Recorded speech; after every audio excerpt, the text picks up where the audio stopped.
Bonjour à toutes et bonjour à tous, soyez les bienvenus sur la chaîne Spirit Energy Therapy, la chaîne qui vous accompagne tout au long de votre ascension vers ce nouveau monde. J'espère que vous allez bien ou que vous faites au mieux. Donc ici pour cette vidéo, lors de la dernière vidéo concernant la reconnaissance des liens d'âme à partir du mois de février jusqu'au printemps prochain, je vous proposais une seconde partie concernant les mariages karmiques et les relations adultères. Et j'ai été appelée à vous parler de l'ère du Verseau qui nous parle de changement collectif, ce qui veut dire que nous devons avancer en même temps dans les liens autant que dans l'évolution de l'humanité pour que les liens d'âme ici puissent remonter à la lumière. Souvenons-nous que nous sommes un tout et que nous travaillons notre individualité qui, lui, se reflètera sur le collectif. Je vous invite ici donc à vous installer confortablement et voyageons ensemble dans ces énergies positives. Merci à vous pour vos retours de commentaires, vos remerciements qui m'apportent beaucoup de gratitude. Merci pour vos likes et partages qui font circuler les informations. Merci à vous pour votre authenticité et votre bienveillance. Commençons ici par l'ère du Verseau. L'ère du Verseau, qui a débuté officiellement le 19 novembre 2024, marquant un tournant majeur. C'est un événement unique car Pluton entre dans le signe du Verseau pour la première fois depuis 1778, année de la Révolution américaine. Cette période se prolongera pendant 30 ans avec des changements potentiels considérables à l'échelle mondiale, mais aussi pour chacun d'entre nous. Alors tout d'abord, c'est quoi une ère? Une ère qui découle d'un phénomène astronomique est la précession des équinoxes due à un changement d'axe de la rotation de la Terre ayant une conséquence astrologique. Le point vernal, un point fixe qui représente la position du Soleil lors de l'équinoxe de printemps, se déplace de fait tout doucement et dans le sens inverse de la course du Soleil. Il met 2160 ans pour passer d'une constellation à une autre et donc d'une ère à une autre. Et nous sommes passés donc sur l'ère du Verseau. Nous sommes passés de celle du Taureau à celle du Bélier dans l'Antiquité, puis à celle des Poissons pour entrer peu à peu dans l'ère du Verseau. Et ces ères concernent toute l'humanité, signalant toujours une étape majeure dans son évolution. De nombreux changements sont donc ici à prévoir. Selon la théorie la plus courante, nous sommes toujours dans l'ère des poissons qui aurait débuté, euh, dont le poisson est d'ailleurs un symbole, hein. Elle est censée se terminer en 2060. Mais sur ce point, il y a beaucoup d'avis qui divergent, et dans ce cas, que chacun écoute sa guidance intérieure. En effet, on ne passe pas d'une ère à une autre du jour au lendemain, la transition entre les deux étant longue, voire très longue. Disons que nous sommes à cheval entre l'ère des poissons et celle du Verseau. La première représente l'âge du divin, des croyances, des religions, mais aussi des fanatismes et des aveuglements. La seconde est tournée vers le social, l'humain, la solidarité, l'ouverture aux autres avec son lot d'humanité et de rébellion. Donc ici, l'ère du Verseau, c'est le point de départ de polarisation, de contestation de l'ordre établi et des injustices. On peut donc prévoir des changements structurels qui agiront sur 20 ans minimum avec un but final d'une vraie libération de l'humanité. D'un point de vue symbolique, le Verseau est un signe original, excentrique, visionnaire, anticonformisme, innovant, intelligent, inventif, progressiste, indépendant, révolutionnaire, idéaliste, sociable, solidaire et communautaire. Rien que ça. Il fait passer l'intérêt collectif avant le sien. Gouverné par Uranus, ce signe d'air est résolument tourné vers l'avenir et prêt à tout pour faire changer la société. Mais ce signe fixe peut aussi avoir des idées bien arrêtées au nom d'un idéal. Nous sommes dans des énergies dites collectives de façon générale, ce qui veut dire que vous allez devoir attendre les retardataires afin de faire évoluer cette nouveauté qui nous attend. L'ère du Verseau nous confronte à une dualité. Devrons-nous évoluer vers la lumière en harmonisant notre monde intérieur et extérieur ou sombrer dans des comportements autodestructeurs? Eh bien, ce sera à chacun de choisir sa part, car notre évolution collective repose sur nos actions individuelles. La véritable transformation commence en nous. C'est votre propre évolution mentale, émotionnelle, spirituelle et physique qui déterminera l'impact de l'ère du Verseau dans vos vies. Le processus de métamorphose que Pluton engendrera dépendra de vos choix conscients, de votre capacité à élever vos vibrations et à rester aligné avec vos véritables aspirations. L'ère du Verseau devrait nous affranchir de tout dogmatisme, des croyances et des religions de l'ère des poissons pour révéler le Dieu qui est en nous. C'est en prenant conscience de notre nature divine que nous allons nous libérer et évoluer, et nous allons passer de la multiplicité des croyances en poisson à la cohésion sociale, à l'unité collective du Verseau. Avec ce signe, les relations humaines sont au cœur de l'ère qui s'annonce. Pour de nombreux courants ésotériques et spirituels, c'est une période bénie, synonyme d'affranchissement des dogmes et de l'autorité, annonciatrice de solidarité, de fraternité, de coopération et de détachement du matérialisme.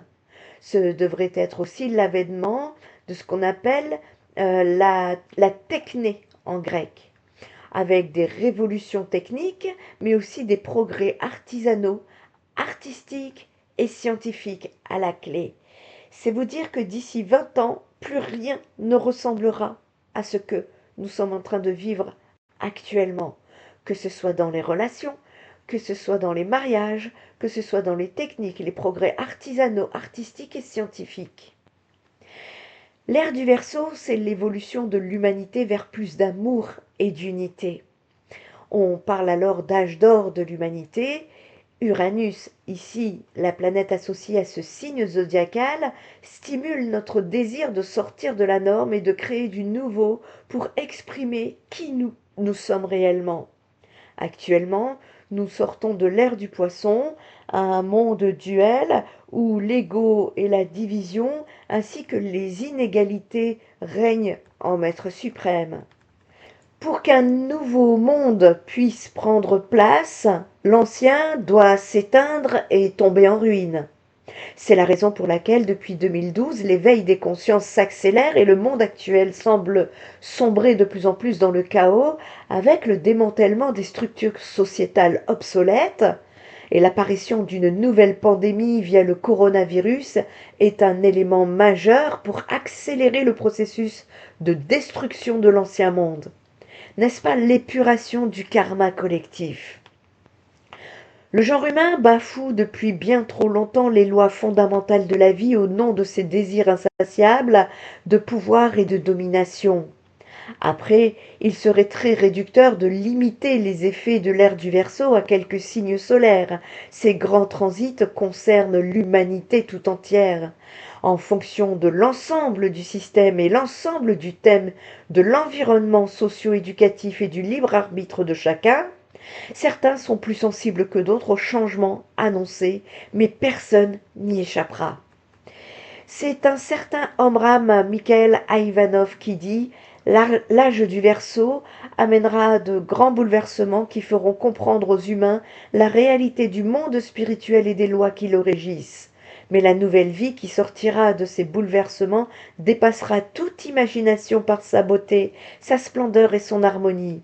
Car toutes les créatures dispersées à travers le monde qui travaillent dans le secret à la réalisation du plan divin se retrouveront pour agir avec les forteresses de l'ignorance, du matérialisme, du despotisme qui s'effondreront. Je vous le dis, et ce sera comme je vous le dis, rien ne pourra empêcher l'avènement de la nouvelle époque de l'âge d'or. Seuls ceux qui font des efforts pour s'harmoniser avec ces courants se transformeront. Le ciel nous enverra des ondes, mais il ne nous imposera pas sa sagesse, ni la vôtre. Nous entrons dans l'époque donc du Verseau, mais celui qui ne fait rien pour bénéficier de ces influences ne recevra tout simplement rien. Si vous voulez véritablement entrer dans l'ère du Verseau, vous devez vous préparer à accepter les nouvelles idées qu'il apporte, les idées de fraternité, d'universalité, et non de dualité et de bataille. L'ère nouveau, ça va être les idéaux nouveaux, la civilisation nouvelle, les nouveaux modes de vie et d'éducation, de présentation religieuse, de gouvernement. Tous ces changements se précipitent lentement et rien ne pourra arrêter cette transformation. Ils peuvent néanmoins être retardés par les réactionnaires, les ultra-conservateurs et les esprits fermés, par ceux qui s'accrochent avec une détermination inflexible à leurs théories bien-aimées, à leurs rêves, à leur vision, à leur interprétation et à leur compréhension particulière et souvent étroite des idéaux proposés. Ce sont eux qui peuvent retarder l'heure de la libération. En attendant, nous recherchons la vérité, la clarté spirituelle, l'acceptation volontaire d'abandon de tout idéal, de toute croyance et de toute idée préconçue. D'habitude de pensée enracinée sur tout effort pour conformer le monde à un modèle qui semble le meilleur à l'individu, car, pour lui, le plus séduisant. On peut les abandonner en toute sécurité et ne pas craindre les conséquences si la vie a pour motif un amour véritable et durable de l'humanité. À l'amour spirituel vrai, tel que l'âme le connaît, on peut toujours confier pouvoir et opportunité, jamais il ne décevra cette confiance.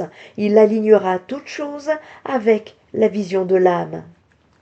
L'âme a la conscience de groupe et non la conscience individuelle. Les vérités nouvelles de l'ère du Verseau ne peuvent être saisies que par un effort de groupe pour faire avancer les choses. Il s'agit d'une chose relativement nouvelle. Dans le passé, un homme avait une vision et cherchait à la matérialiser avec l'aide de ceux à qui il pouvait imprimer sa propre pensée ou qu'il pouvait influencer, et c'est tout. Nous ne pouvons pas faire avancer les choses de façon individuelle. Trois choses caractérisent l'âge du Verseau, et que ces choses dépendront de l'influence des trois planètes qui vous gouvernent les trois décans du signe. Premièrement, il y aura l'activité de Saturne qui établira la démarcation des voies et offrira des opportunités à ceux qui seront capables de les saisir. Il y aura de ce fait une période de discipline et un cycle au cours duquel des choix devront être faits, et c'est grâce à ces décisions discriminatives que l'humanité connaîtra ses droits de naissance, et cette influence se fait très fortement sentir actuellement. Le travail du premier décan des signes permettra à beaucoup d'ouvrir la voie aux autres et de faire ces choix et des efforts qui les rendront capables d'élever les énergies des centres inférieurs vers les centres supérieurs et de transférer le foyer de leur attention. Le travail du second décan lui doit permettre à ceux qui sont ainsi préparés de fusionner la personnalité et l'âme. Pour les troisièmes décans, nous verrons l'inauguration de la fraternité et le contrôle de Vénus par l'amour intelligent. L'unité importante sera le groupe et non l'individu et l'altruisme, et la coopération prendront peu à peu la place de la séparativité et de la compétition. Si vous êtes dans des énergies de dualité, dans des situations de trahison adultère, vous avez encore du travail pour comprendre bien des choses avec l'alignement de votre âme. Je tiens d'ailleurs à préciser que lorsque vous arrivez dans une relation trio, voire plus, si vous arrivez alors qu'un couple est déjà formé, c'est vous la pièce rapportée, plus communément appelée la tierce, et non la personne qui vit dans son couple, peut-être en famille, avec son couple et ses enfants. Quel exemple d'ailleurs donnons-nous aux enfants? Je tente de mettre de la lumière là où il y a de l'ombre et là où l'ombre s'est immiscée. Chacun pensera comme il le souhaite dans ce monde inversé, c'est une histoire entre vous et l'univers. Pour ces personnes en situation de trahison, vous êtes peut-être en train de vivre un ancien karma que vous devez casser ici pour ne pas vous retrouver coincé dans des réincarnations à n'en plus finir jusqu'à ce que vous ayez compris la leçon de vie et d'amour. Parce que le mal que vous déversez est en quelque sorte un karma ajouté au karma plutôt que de l'épurer. C'est la loi divine. Et je vous laisse méditer sur le sujet. Si vous souhaitez ou si vous avez besoin d'aide, n'hésitez pas à vous faire aider parce que cette situation fait souffrir tout le monde, au final, vous y compris. Nous sommes donc dans l'entre-deux-mondes. Nous attendons encore beaucoup de changements dont vous n'imaginez même pas à l'heure actuelle. Encore beaucoup d'évolutions à venir, de travail pour que le collectif puisse prendre place à la place de l'individualisme, les façons d'aimer version romantique, Walt Disney des années 2000, des années même d'avant, ne sont pas une réalité. Les illusions vont devoir être travaillées et retravaillées pour certains. Tout dépend où vous vous situez au niveau de votre travail intérieur et de votre élévation de conscience. Beaucoup sont en train de rêver d'une relation d'âme à âme, mais n'oubliez pas que nous sommes en transition vers l'amour inconditionnel. Les relations amoureuses vont évoluer en même temps que l'humanité est en train de se transformer. La patience est de mise car des expériences en chemin vont nous aider à évoluer dans ce sens, notamment en rapport avec la libération de vos blessures. Aujourd'hui, les énergies demandent à lâcher prise sur le passé. Le passé n'est plus compatible avec les énergies actuelles. Une transformation est en cours. Veuillez patienter. Le monde va sombrer peu à peu dans le chaos pour détruire totalement ce qui n'a plus lieu d'être. Des moments très mouvementés nous attendent, mais c'est pour le mieux-être du monde puisqu'une nouvelle ère plus harmonieuse est en train de naître. Ce qui veut dire que nous devons nous défaire de nos anciennes croyances, anciennes façons d'aimer, anciennes façons d'agir, anciens comportements, anciens cultes, anciens dogmes, anciennes façons, anciens tout court, etc. Et c'est ce chaos qui va éveiller des consciences endormies et créer des déclics. Les anciennes valeurs collectives basées sur l'individualisme, le matérialisme et l'égoïsme vont ainsi laisser place à des valeurs beaucoup plus humanistes, fraternelles et solidaires. Peu à peu, l'ensemble des êtres humains mettront leur âme aux commandes de leur vie, la poursuite des objectifs égotiques et individualistes à travers la matière n'aura plus aucun sens, et l'hypermondialisation et les sociétés capitalistes disparaîtront peu à peu pour laisser émerger des sociétés plus humaines et respectueuses pour l'environnement. Ainsi, le monde que vous connaissez est déjà en train de s'éteindre à travers l'effondrement de l'ensemble des structures qui le composent, le système monétaire, le système de santé, les différentes institutions sociales et politiques, les industries, etc. Et cette fois, il sera impossible de recoller les morceaux ou de colmater les brèches.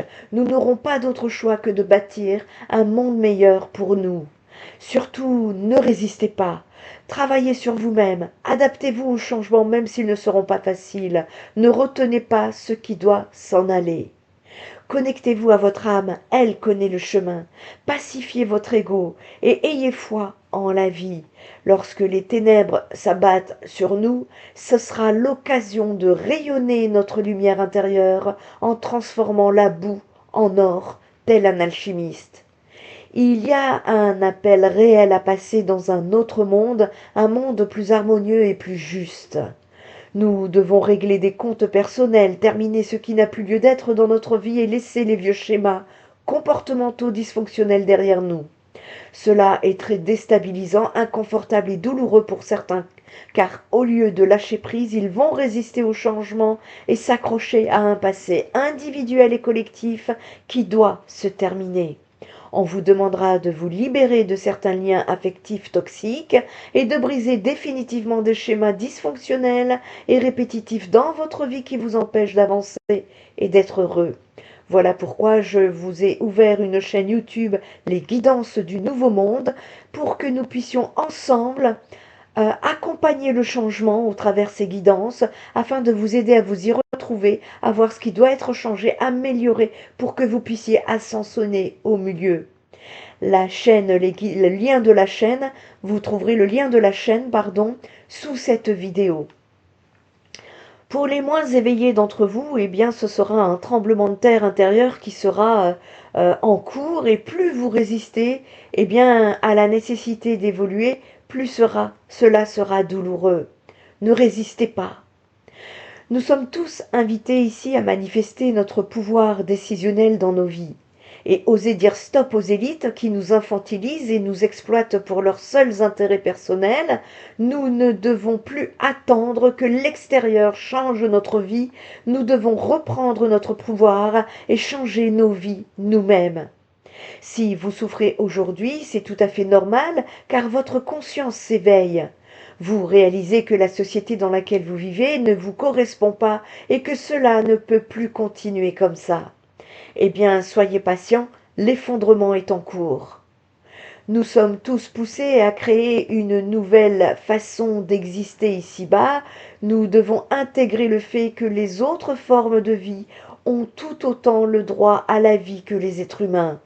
Chaque espèce, qu'elle soit humaine, animale ou végétale, est libre d'exister sur Terre à égalité et mérite le respect total. L'ère du Verseau est un monde d'unité et d'amour. Nous réaliserons que nous sommes tous des frères et sœurs venant du même endroit. Nous sommes les enfants de Gaïa, notre planète mère et du Soleil, notre Père. Sans la Terre et le Soleil, nous sommes incapables de vivre. L'écologie sera au centre de notre vie avec le respect de la faune et la flore. Les inégalités, l'injustice et la violence seront de vieux souvenirs désagréables. Il n'y aura plus de religion, plus de nationalité, ni d'origine ethnique pour nous diviser. Nous formerons un seul peuple uni, le peuple de la Terre, avec une seule gouvernance mondiale. Nous serons tous libres et égaux. L'amour sera notre mode de communication principal. Ce dont je vous parle n'est pas une utopie. Ça peut vous sembler utopique en effet, hein, n'est-ce pas? Et pourtant, un jour peut-être, vous serez, j'espère, encore vivant. Mais en tout cas, c'est le monde du futur que je vois dans les visions. L'évolution de la conscience humaine est en cours. Certains êtres éveillés, guidés par l'amour, vivent déjà au sein de ce monde duel et ils vivent déjà au sein de ce monde des duels et des injustices. Ils seront les précurseurs de l'avènement de l'ère du Verseau. Ils travailleront à déblayer le chemin, à élever les consciences et à guider ses frères et sœurs d'âme les moins éveillés. Ils seront les bâtisseurs d'un monde juste et harmonieux. Que vous y croyez ou non, ce nouveau monde est déjà là, dans les visions des êtres éveillés et se matérialise jour après jour dans la réalité. Cette nouvelle ère remplie d'amour et d'harmonie ne sera pas construite en un jour par tant que l'ancien monde, Babylone, ne sera pas en ruine, mais tout fait partie du chemin, même le chaos. Un changement lent mais profond des énergies cosmiques portent des implications sur le plan spirituel, collectif et individuel. L'un des symboles les plus puissants associés à l'ère du Verseau est celui de l'unité et de l'harmonie universelle, contrairement à Babylone qui, elle, n'est que dualité et matérialisme. Le Verseau, gouverné par Uranus, incarne la nécessité de transcender les frontières physiques, sociales et mentales qui séparent les êtres humains. Dans cette nouvelle ère, l'humanité est appelée à se reconnecter à un principe d'unité où chaque individu, tout en étant unique, reconnaîtra son rôle dans un ensemble beaucoup plus vaste. Le passage donc à l'ère du Verseau nous invite à prendre conscience de la profonde interconnexion de toute vie sur Terre. La symbolique du Verseau associée au principe de l'air renforce cette idée d'unité, invisible mais puissante, qui circule dans l'univers reliant tous les êtres vivants. Cela pourrait se traduire par un besoin de repenser nos relations sociales, nos structures économiques, nos politiques et mettant l'accent sur la coopération plutôt que la compétition, sur le partage plutôt que l'accumulation. Cependant, le passage à l'ère du Verseau ne se fait pas sans défi. La révolution qu'il incarne peut aussi apporter des tensions entre l'ancien et le nouveau, entre ceux qui résistent au changement et ceux qui l'embrassent. Cette ère peut parfois sembler déstabilisante, mais elle exige une adaptation rapide à de nouvelles valeurs qui s'en viennent, de nouvelles technologies et de nouvelles façons de vivre ensemble. L'individualisme excessif et l'hyperconnexion technologique peuvent créer des paradoxes et il sera essentiel de trouver un équilibre entre l'innovation et la préservation des liens humains authentiques. Le défi sera de garder l'humain au centre de toutes ces évolutions en assurant que le progrès ne mène pas à l'isolement ou à la déconnexion spirituelle. La symbolique de l'ère du Verseau nous invite à une révolution sur tous les plans de notre existence, intérieure, sociale, politique et spirituelle. Ce passage est une invitation à repenser nos priorités, à élargir notre vision du monde et à créer un avenir basé sur l'innovation, l'unité et la solidarité. L'ère du Verseau est avant tout un appel à la conscience collective et à la transformation intérieure. En cultivant la liberté et l'indépendance, tout en œuvrant pour le bien-être commun, nous pouvons participer activement à cette révolution pacifique, à la fois intérieure et extérieure, qui s'annonce comme un moment historique de notre évolution en tant qu'humanité. En ce qui concerne les liens d'âme, c'est pareil, il va y avoir une révolution de ce côté-là. Vous et par exemple votre lien d'âme que vous appelez flamme jumelle ou partenaire, influencez d'innombrables vies autour de vous par vos pensées, vos sentiments et vos gestes radioactifs. Vous avez la possibilité d'aider la vie ou de lui infliger un fardeau en vous liant à l'énergie négative de votre passé karmique qui remonte à la surface de votre conscience ou en reconnaissant cette énergie comme un défi à votre harmonie et à votre amour qui se meut alors en une décision de la transmuer. Nous avons eu des longs moments de libération de l'âme, de purification, de guérison et dont d'ailleurs nous sommes en train de penser. Il y a eu une belle évolution pour ceux et celles qui ont fait ce travail. Vous n'êtes plus les mêmes personnes qu'hier. La clé de la transmutation ou de la transformation du karma ancien et de l'accomplissement de votre mission avec votre flamme jumelle, c'est la flamme violette, une énergie spirituelle accordée par Dieu, appelez ça comme vous voulez, à l'humanité pour hâter son intégration à l'ère du Verseau. Cette action divine transforme l'énergie négative, la colère ici devient amour, l'irritation se change en paix, le soupçon se transforme en confiance, de sorte que vous pouvez influencer la vie positivement tout en travaillant à l'ultime victoire sur le sentier spirituel. Ici, lorsque vous appelez votre conscience, elle commence instantanément à changer les modèles d'énergie négative accumulés depuis des milliers d'années. Vous commencez à ressentir des sentiments de joie, de liberté et d'espoir. C'est comme si toute votre conscience était immergée dans une solution chimique d'un liquide violet qui dissout le karma des siècles passés. C'est la libération que beaucoup de gens attendaient ou attendent en fonction de votre degré d'évolution. C'est ce pourquoi nous avons évolué ces 10 000 dernières années, ce pourquoi nous avons traversé les cycles de la compréhension divine. Le lien d'âme, c'est désirer ardemment l'intégrité avec le divin et pour cela, il faut trouver l'alignement de votre âme au divin. Ici, l'ère du Verseau est l'époque idéale pour comprendre la polarité de l'énergie divine en tant que principal masculin et féminin dans l'univers. La façon dont nous faisons l'expérience de cette énergie comme étant notre identité véritable, la façon dont nous la comprenons comme étant l'essence des flammes jumelles et la façon dont nous l'utilisons en tant que pouvoir d'intégration de l'amour divin pour améliorer l'humanité détermineront si oui ou non nous survivrons en tant qu'individus et finalement en tant que race humaine. Peut-être que la seule chose qui soit entre vous et votre flamme jumelle est une couche d'énergie négative qui attend d'être consumée par l'action rayonnante et vivifiante du divin. Votre mission, votre flamme jumelle et votre réunion ultime dans le cœur de Dieu vous attendent. Nous sommes arrivés ici dans une période de reconnaissance de sa flamme jumelle.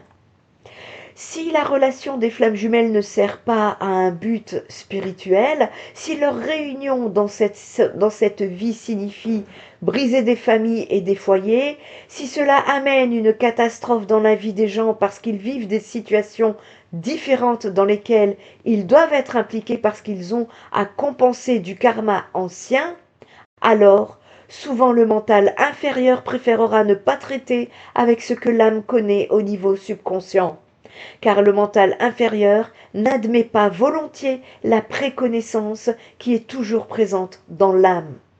Par exemple, il y a des flammes jumelles où l'homme avait 20 ans et la femme 60 ans. Et leur rencontre n'a occasionné ni amour instantané ni mariage, et leur relation n'a donné rien de plus qu'une amitié loyale et une affection mutuelle. En fait, bien qu'inséparables, ils n'ont jamais réalisé en conscience qu'ils étaient des flammes jumelles. Il n'était pas nécessaire pour eux de le savoir, leur âme savait, et ils ont accompli ce qu'ils devaient accomplir, sans avoir à composer avec davantage que ce à quoi ils étaient prêts.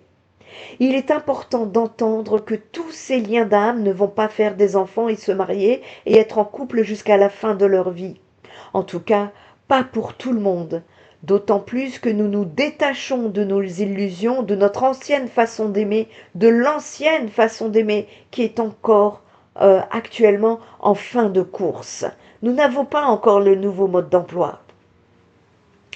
Autre explication, la rencontre qui engendre une polarité spirituelle est un amour mutuel intense qui peut être le résultat de nombreuses situations différentes. Le lien des flammes jumelles en est une. Les âmes sœurs en est une autre. Et il y a aussi le karma. Le lien karmique est peut-être le plus étroit de tous. Parce qu'il n'est pas libre, il est contraignant. Parce qu'il n'est pas équilibré, l'harmonie intérieure fait défaut. Et de temps à autre, il y a un vide, une solitude qui révèle l'insuffisance d'une relation fondée non seulement sur le karma, mais sur le lien en lui-même. Et cela aussi passera. Nous pouvons avoir plusieurs relations de couple de ce genre avec des gens avec qui nous avons créé du karma dans nos vies passées, du bon, du mauvais karma. Quelquefois, plus le karma est mauvais, plus l'impact est intense lorsque nous rencontrons quelqu'un pour la première fois, parce que c'est Dieu, le Dieu que nous avons nous-mêmes emprisonné par une ancienne activité négative, et nous courons accueillir cette personne pour libérer son être de nos anciennes transgressions. Et nous aimons beaucoup parce qu'il y a beaucoup à nous faire pardonner. Une expérience négative du passé, telle que violence, haine passionnée, meurtre, négligence d'enfants, de famille, une situation dans laquelle vous avez été impliqué avec quelqu'un d'autre et qui a causé un déséquilibre dans leur âme et dans la vôtre par la même occasion, et peut-être dans la vie de nombreuses personnes. Et celle-ci est vécue comme un poids sur le cœur et une absence de résolution au niveau de l'âme. C'est un état lancinant qui perturbe notre conscience jusqu'à ce qu'il soit résolu par l'amour. Notre âme sait pourquoi elle s'est incarnée, vos guides spirituels, votre moi supérieur ou votre ange gardien vous l'ont dit. Il y a cette situation avec un tel ou un tel qu'il vous faut résoudre. Cette personne et vous-même, par négligence, avez omis d'agir et cela a causé l'effondrement.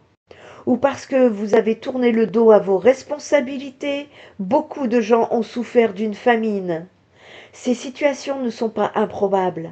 Les ramifications de ce que nous faisons en commettant des erreurs ou en refusant de servir la vie sont vastes et elles sont très lourdes.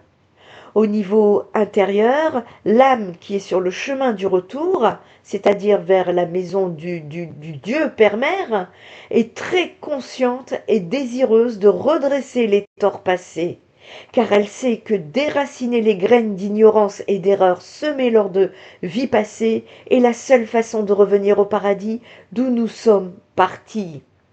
Du côté plus lumineux, un maître peut vous avoir dit avant de vous réincarner dans cette vie que parce que ensemble vous avez rendu beaucoup de services à l'humanité, on vous confie une plus grande responsabilité avec cette personne dans cette vie-ci. Et à cause de votre bon karma, vous serez heureux et fécond et aurez beaucoup de victoires pour le bien. Je vous dis à cause, mais c'est surtout grâce à votre bon karma. Dans ce siècle de l'accélération de nos âmes de la période du Verseau, eh bien vous pourriez faire l'expérience de plus d'une relation avec ces deux groupes.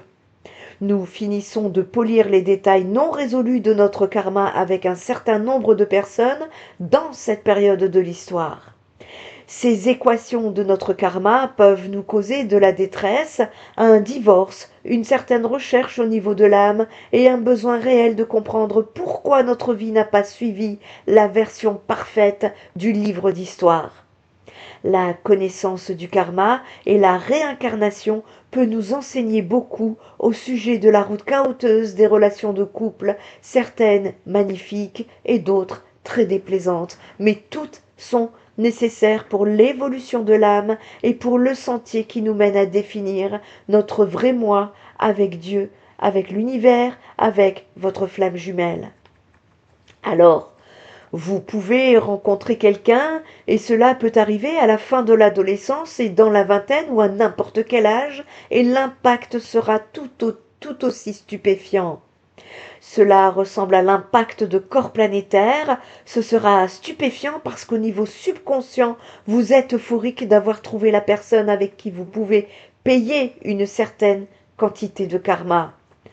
Votre âme sait que si vous n'assumez pas ce karma, vous ne pourrez avancer vers la prochaine étape de la spirale de la vie pour vous mettre ensuite au service de l'humanité et des projets créateurs que vous réalisez, que vous voulez réaliser avec la personne que vous aimez le plus, même si peut-être vous ne vous êtes jamais rencontrés.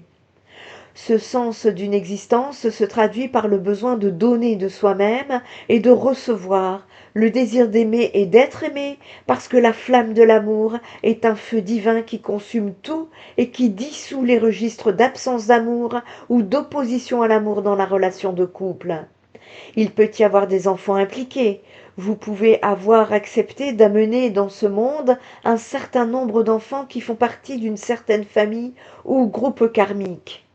Parce que le but de la vie est la réunion avec le divin, la réunion avec la présence je suis, et finalement la réunion spirituelle avec votre flamme jumelle.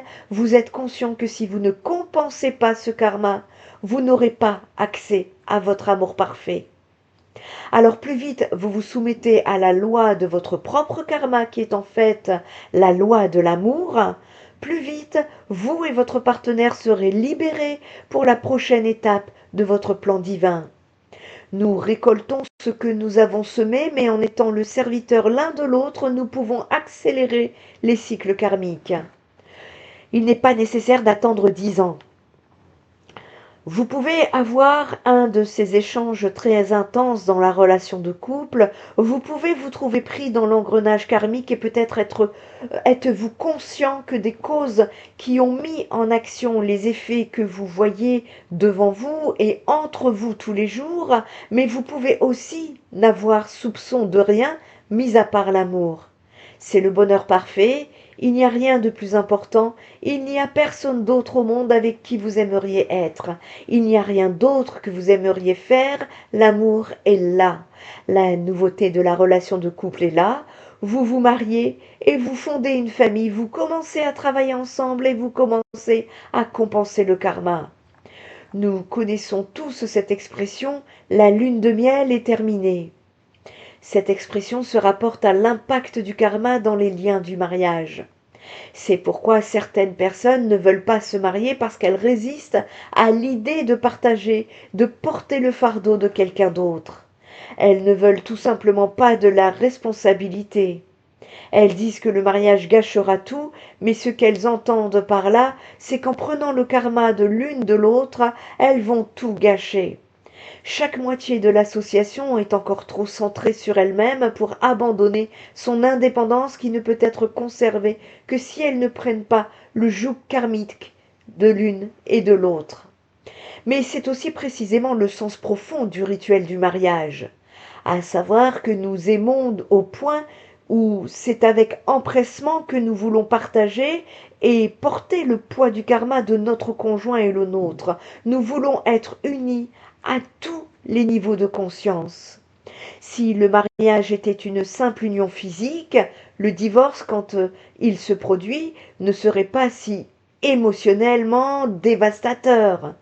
Le divorce est une chirurgie qui sépare les deux êtres qui s'étaient unifiés, et toutes les batailles à propos de à qui appartient ceci ou cela et à qui iront les enfants sont vraiment centrées autour du processus extrêmement douloureux d'avoir à se redéfinir soi-même séparé de l'autre soi-même. Prononcer le vœu du mariage signifie que quand nous acceptons l'un l'autre, à ma femme, à mon époux, quoi qu'il arrive dans la vie, le karma, nous le supporterons ensemble. Puisque l'avenir et le subconscient ne sont pas connus le jour du mariage, et du fait que le vœu est si définitif, c'est le contrat le plus sérieux et ayant le plus de conséquences que nous aurons à signer toute notre vie. Si vous épousez quelqu'un qui a moins de réalisation que vous sur le sentier spirituel ou un karma plus lourd que le vôtre à porter, alors quand la lune de miel sera finie, vous allez ressentir le poids. Vous saurez que vous avez pris le karma de quelqu'un d'autre et que cette personne a pris la meilleure part du contrat parce qu'elle a pris toute votre lumière, votre talent ou votre argent. Mais peut-être le voulez-vous ainsi, parce que vous aimez tellement et que vous voulez tout donner à cette personne ou à Dieu en elle-même. C'est peut-être la bonne décision. Peut-être votre karma vous a-t-il commandé de donner votre vie pour ce vieil ami parce qu'un jour il vous a sauvé d'une perte totale ou du désespoir. C'est peut-être la bonne décision, même si plus tard cela semble une erreur ou le pire de tous les choix possibles. Vous avez pris la décision parce que vous aviez besoin de prendre la décision parce que votre âme avait un besoin non résolu. Vous avez peut-être seulement eu besoin d'apprendre le pourquoi et le comment des facteurs à intervenir dans votre prise de décision ou de faire face à une partie de celui-ci ou de celle-ci.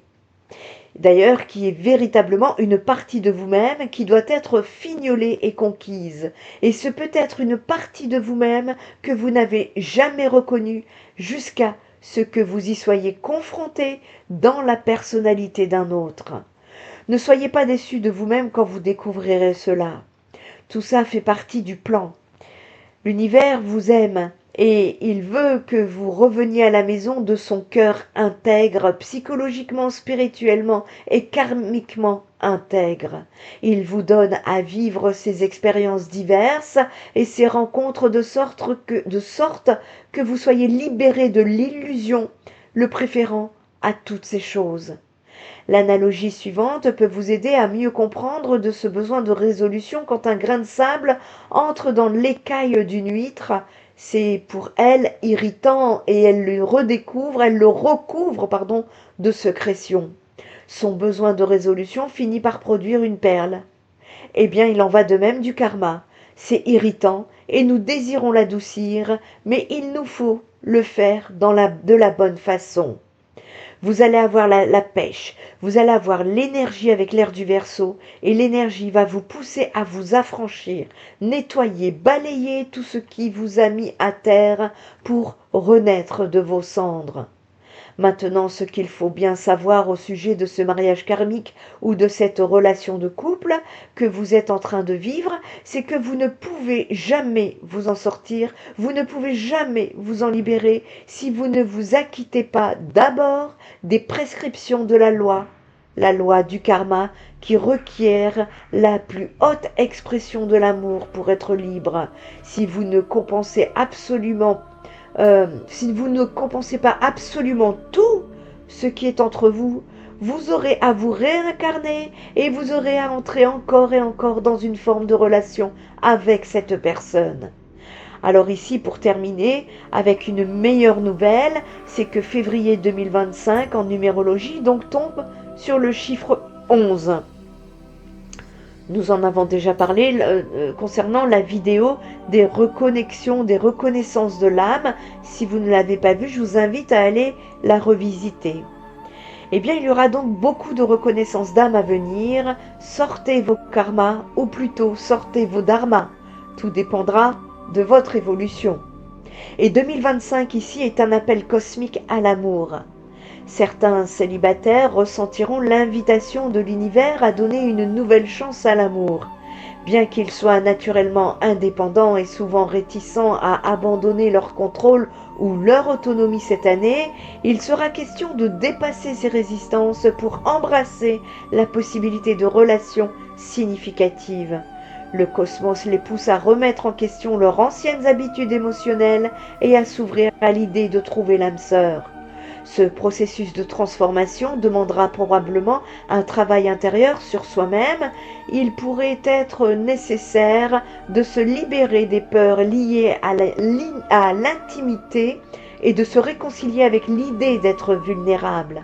En étant prêt à évoluer, les vierges attireront des relations profondes et durables qui changeront leur perception de l'amour pour toujours. L'énergie de 2025 sera propice à de nouvelles opportunités amoureuses. Pour maximiser vos chances d'attirer l'amour de votre vie, voici quelques conseils pratiques. Premièrement, ouvrez-vous au changement et à la nouveauté. Cette année, soyez prêts à accepter les changements et à explorer de nouvelles facettes de vous-même. L'univers favorise les transformations intérieures et il est temps de lâcher prise sur les anciennes habitudes qui ne vous serviront plus. Deuxièmement, soyez authentique et fidèle à vous-même. D'ailleurs, c'est ce que les guides nous arrêtent pas de nous le rabâcher. Le secret pour attirer la bonne personne ici réside dans votre capacité à être vous-même. Ne tentez pas de jouer un rôle ou de cacher une partie de vous-même. L'authenticité attire les personnes qui vous correspondent vraiment.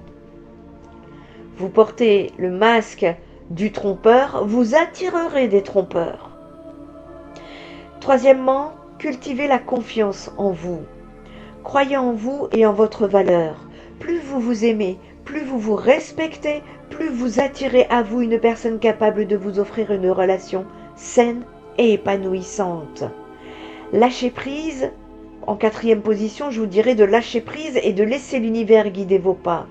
Parfois, la meilleure chose à faire est de laisser l'univers faire son travail. Ne contrôlez pas les relations. Ne cherchez pas à tout contrôler et ayez confiance que l'amour viendra lorsque vous serez prêt à l'accueillir. C'est une année particulièrement propice à l'amour et à l'évolution des relations pour certains signes du zodiaque. Que vous soyez Vierge, Capricorne ou Poisson, l'univers vous offre des occasions de rencontrer l'âme sœur et de vivre des moments passionnés et significatifs. C'est une année pour s'ouvrir, évoluer et vivre des histoires d'amour qui marqueront profondément vos vies. Alors, êtes-vous prêt à accueillir l'amour en 2025? L'univers vous invite à explorer de nouvelles connexions et à faire de cette année une période inoubliable sur le plan amoureux. Et moi, je vous souhaite en tout cas tout le bonheur du monde de ce côté-là. Si vous avez des questions, des besoins de vous recentrer, de savoir où vous en êtes dans vos liens d'âme, mais bien n'hésitez pas à contacter spiritenergietherapie.fr pour une guidance privée. Cela va vous permettre de comprendre votre karma, votre histoire, ce que vous devez épurer si ça ne l'est pas encore, de comprendre des situations qui sont complexes, des nœuds que vous n'arrivez pas à dénouer. Ça va vous permettre de savoir quel chemin emprunter pour pouvoir vous libérer. Voilà, tout cela afin que vous puissiez justement repartir tout neuf dans ces énergies de changement, de transformation, de libération qui est en train de se jouer à l'heure actuelle. Si vous avez besoin d'un soin énergétique pour épurer vos énergies, n'hésitez pas également. En tout cas, je vous invite à visiter le site spiritenergitherapie.fr pour vous informer, pour avoir les bonnes coordonnées, les bonnes compétences et toutes les informations nécessaires. Et en attendant, je vous souhaite beaucoup de love, beaucoup d'amour et n'oubliez pas, le nouveau monde est en marche, Babylone est en train de s'éteindre et nous sommes vraiment sur des chemins lumineux. La lumière est en train d'œuvrer. Croyez en vous, écoutez votre âme parce que c'est votre âme qui connaît le chemin. Elle a les réponses. Et en attendant, je vous envoie toute ma lumière et n'oubliez pas, prenez soin de vous, prenez soin des autres, prenez soin de la planète. Spirit Energy Thérapie, ta guérison commence maintenant.